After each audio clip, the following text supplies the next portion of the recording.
storyteller has a hard time without full control. Yeah. I'll go ahead.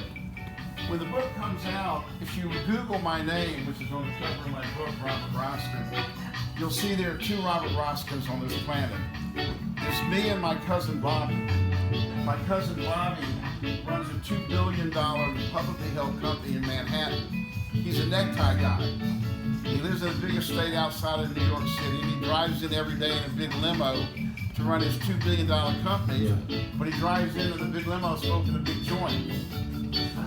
So Bobby and I are very close. We've been close our whole lives. In 2000, when the book came out, I got a call from Bobby, and he said, "Cuz, you'll never believe what just happened to me." He said, "My best friend from Penn State is Peter Shukot. We've been best friends for 40 years. He said, Peter is the Marley family lawyer. And whenever Bob's widow, Rita, sees anyone infringe on her husband's likeness or on her husband's name, she calls Peter Shukot to sue him. He's a $600 an hour lawyer, so he loves to hear from Rita." He said, "This morning, Rita went to the Montego Bay Airport, saw your book, wrote the name Robert Roskind down. She just got off the airport plane in Miami, and she called Peter and said, 'Sue Robert Roskind.'" So Peter thinks he's got to sue his best friend. So Peter calls, he says, "Okay, Rita, I'll get on it." He didn't want to say anything, so he calls Bobby and says, "Bobby, did you write a book on Rasta?" He said, "No, that's the North Carolina Robert Roskind." And tell Rita to leave him alone. He gives all the money from the book to the elder Rosses. He called her. Rita left me alone.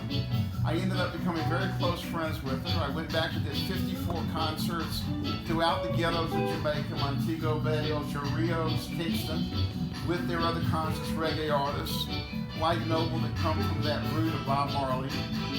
And with the family's endorsement, I did Bob's 60th, where the government cordoned off all of downtown Kingston for me.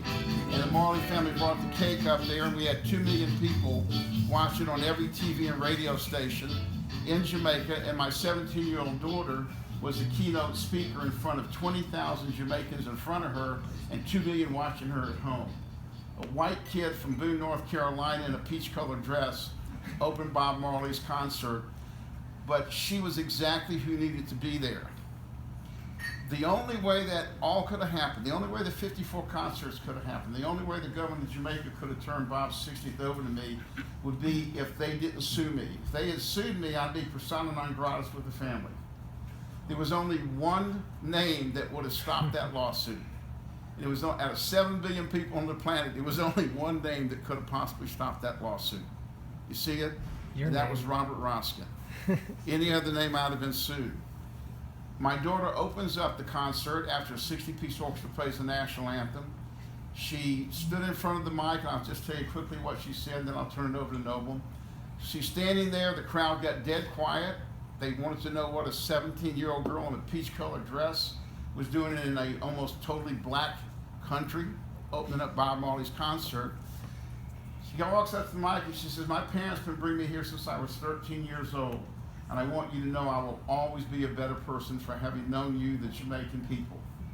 You treat us with such kindness and such respect, no class prejudice, no color prejudice, that you've changed me as an individual. And all the clothes and all the money and all the cars back in the States will never mean anything to me again." Clothes still mean something to her. And I know there was a time you could walk into downtown Kingston in the middle of the night safely, and I know you can heal this country with one love. Because as Bob says, emancipate yourself from mental slavery. None but ourselves can free our minds. And when she stepped back from that mic, there was a long pause as 2 million people realized this beautiful, guileless young woman has just validated their entire culture. And only she could have done it. You see it? It took an outsider's perspective of an innocent young woman to view the beauty behind the poverty and the potholes and the politics of that culture, to see the heart of the Jamaican people from which this music springs. You see it? And when, after a long pause, they exploded in joy. And the next morning, we're waiting in line at the Montego Bay Airport, and a well-dressed Jamaican woman walks right by us. makes a U-turn, walks right up to Alicia, and says, I want you to know, with all the great artists that followed you last night, you stole the show. She said, when you finished speaking, there was not a dry eye in my home, and I'm talking about over 20 family members. So you see the eloquence of events that the Creator arranged so that this woman could bring that message as nobody else could to the 2 million Jamaican people. That's just the beginning of many, many stories that's happened with me, and that's happened with others of you that I know, with Anita for sure, with Vicky, with Michael, Rory, who also performs here in Lane, could tell you their stories. What it shows me is the power of the Creator will work through us if we remember who we are, why we came here, and we don't have to worry about anything. Don't you feel much better now? So, Rory and his manager came in here months ago. Yes, we recognize